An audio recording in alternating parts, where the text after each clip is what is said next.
Gambaran sebuah desa yang ada di benak kita adalah sebuah tempat yang nyaman, hijau, dan semua penduduknya bertegur sapa antara satu dengan yang lainnya. Namun tidak semua desa-desa di dunia memiliki karakteristik seperti itu. Karena beberapa desa justru terkenal karena memiliki penduduk dengan keunikannya masing-masing. Dan berkat keunikannya lah, membuat desa-desa berikut ini menjadi terkenal.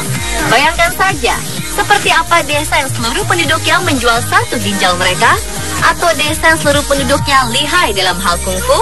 Langsung saja, inilah 7 desa dengan penduduk paling unik versi On The Spot.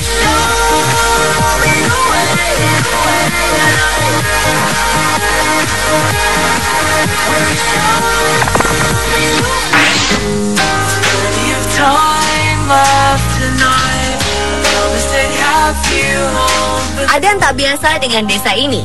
Karena kemiskinan, penduduk desa Hokse, Nepal terpaksa harus menjual organ ginjal mereka demi memenuhi kebutuhan hidup. Praktek ini telah menyebar luas hingga desa Hokse dijuluki Kidney Village atau kampung ginjal. Para agen organ secara teratur mengunjungi desa Hokse dan sekitarnya dengan tujuan meyakinkan penduduk yang kekurangan uang untuk menjual ginjalnya kepada mereka. Ironis, ginjal mereka hanya dihargai 27 juta rupiah saja. Para agen juga kerap menipu warga yang tidak bersalah untuk diajak ke India Selatan guna melakukan operasi ginjal mereka. Mereka menghasut para warga dengan mengatakan bahwa manusia hanya membutuhkan satu ginjal untuk bertahan hidup, dan setelah operasi, ginjal mereka akan tumbuh kembali. Terkadang korban diculik dan dipaksa untuk menjalani operasi ginjal. Meskipun praktek ini ilegal, diperkirakan telah ada 10.000 operasi ginjal di pasar gelap dengan 7.000 ginjal dijual di sana setiap tahunnya.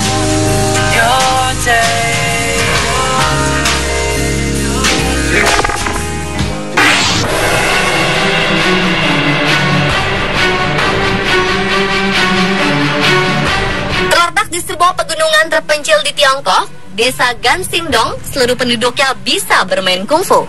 Uniknya lagi, masing-masing dari mereka memiliki senjata rahasia. Karena keunikannya ini, desa ini menjadi terkenal. Terletak di pegunungan Tianzhu, Tiongkok Tengah, desa ini jauh dari pengaruh dunia luar. Gansidong adalah rumah bagi orang-orang Dong, salah satu dari 56 etnis minoritas yang diakui di Tiongkok.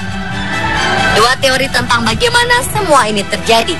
Cerita pertama, suatu waktu penduduk desa dan ternak mereka secara teratur diserang oleh binatang buas, sehingga masing-masing keluarga memilih seorang pemuda paling kuat untuk belajar seni bela diri.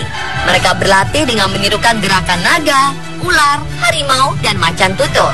Kemudian meneruskan keterampilan tersebut kepada anggota lain di keluarga mereka.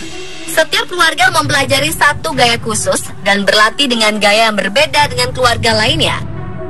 Versi lain menyebutkan, ketika keluarga pertama mulai menetap di desa Gansidong, mereka sering dijarah oleh tetangga mereka. Untuk itu, mereka mengundang beberapa ahli seni bela diri untuk mengajarkan bagaimana cara membela diri. Mereka belajar keterampilan baru dan akhirnya meneruskan kepada seluruh warga desa. Tradisi pembelajaran kungfu masih hidup dan berkembang di antara 123 rumah tangga di Gansingdong. Dan karena para pemuda sekarang banyak yang meninggalkan desa untuk bekerja di kota, para wanita pun didorong untuk belajar kungfu dalam upaya untuk mempertahankan tradisi hidup.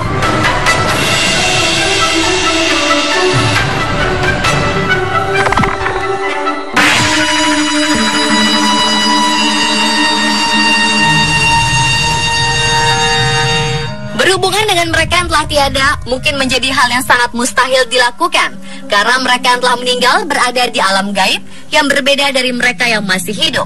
Namun di dunia ini masih ada orang-orang yang mengaku bisa berhubungan dengan alam gaib, seperti berbicara atau melakukan kontak secara langsung, meski kebenarannya belum bisa dipertanggungjawabkan.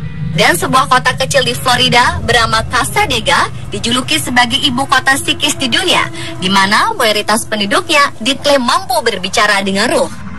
Didirikan pada 1975 oleh George Colby, seorang spiritualis dari New York, awalnya Casadega dimaksudkan sebagai pengasingan bagi para pengikutnya.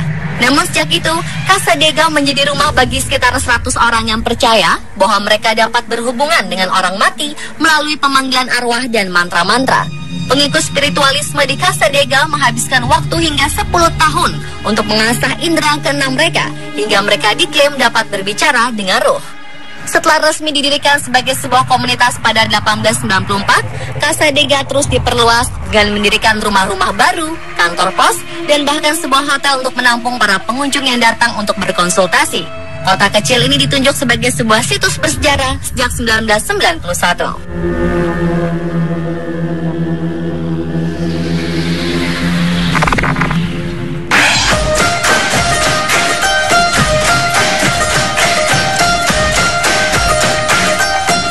Desa di Karibia menyimpan sebuah fenomena unik yang mengubah anak yang lahir sebagai perempuan menjadi laki-laki setelah memasuki fase puber. Anehnya, perubahan ini terjadi secara alami. 1 dari 90 anak yang lahir di desa Salinas, Provinsi Barahona, Republik Dominika, mengalami perubahan alami dari jenis kelamin perempuan menjadi laki-laki. Anak-anak ini dikenal sebagai guevedosos, yang berarti tumbuh penis di usia 12 tahun. Fenomena ini diungkapkan oleh Dr. Julian Imperato, seorang endokrinologis atau ahli mengenai masalah hormon dari Cornell University pada 1970. Setelah melakukan penelitian lebih jauh di Salinas, Dr. Imperato akhirnya menyimpulkan penyebab fenomena yang dalam istilah medis disebut sebagai pseudohermaphrodites. Saat Dr. Imperato melidiki para guevedosos, yang menemukan bahwa penyebab mereka tidak memiliki organ genital laki-laki saat lahir adalah karena kekurangan enzim yang disebut 5-alpha reductase.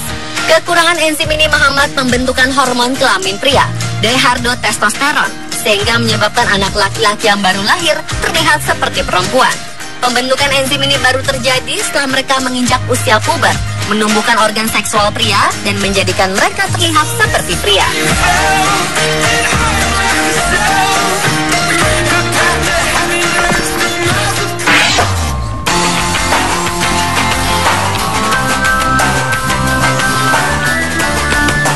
Tiba di desa Shani, Singapura, sebuah pemandangan unik pun langsung menyambut Anda. Pemandangan unik tersebut adalah tidak adanya pintu di hampir seluruh bagian yang ada di desa Shani, Singapura. Baik rumah, sekolah, bank, dan bahkan toilet umum tidak memiliki pintu sama sekali. Rupanya hal ini bermula dari keyakinan warganya kepada Dewa Shani, dewa umat Hindu yang bertugas sebagai pelindung.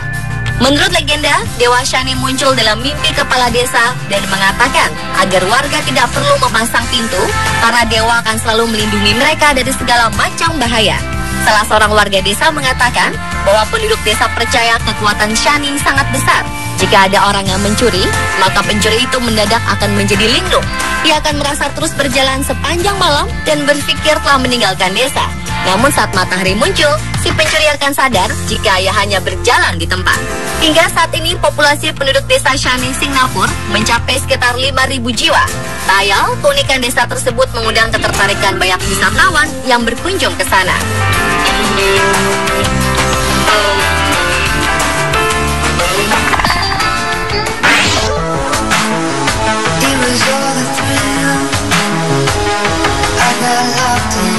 Penyakit demensia dan Alzheimer adalah penyakit yang menyerang daya ingat, pikiran, dan emosi seseorang. Akibatnya penderita menjadi sulit berpikir dan emosinya tidak stabil. Di Belanda terdapat sebuah desa tertutup di kota Weps yang dikhususkan untuk para penderita demensia dan Alzheimer. Adalah desa De Hoogeweg, desa yang menyediakan 23 rumah, taman, restoran, bar, teater, dan beberapa toko untuk tempat belanja. Di desa ini sebanyak 152 penderita demensia dan Alzheimer bisa merasakan hidup bebas layaknya orang normal.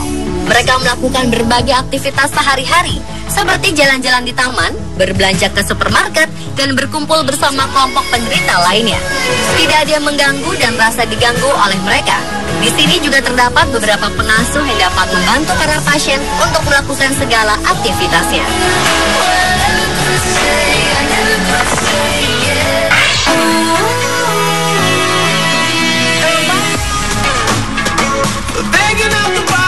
Tahukah Anda sebuah desa terbasah dan paling sering hujan di dunia?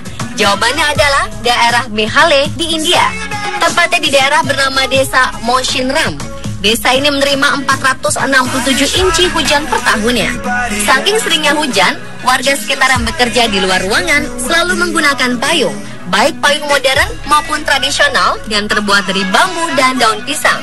Begitu mengagumkannya tempat terbasah ini, membuat seorang fotografer, Amos Chappell, mendokumentasikan keunikan serta keindahan desa Mawsynram. Mulai dari kebiasaan menggunakan payung bambu hingga jembatan kehidupan yang begitu alami terbuat dari akar tumbuhan yang rindang. Kondisi daerah mereka yang selalu basah karena guyuran hujan deras serta berada di daerah ketinggian di mana udara semakin dingin tak membuat mereka berputus asa dan mengeluh mengapa selalu hujan. Mereka terus bekerja dan menjalani kehidupan layaknya penduduk desa lainnya. Karena mungkin tak ada gunanya juga jika mengeluh.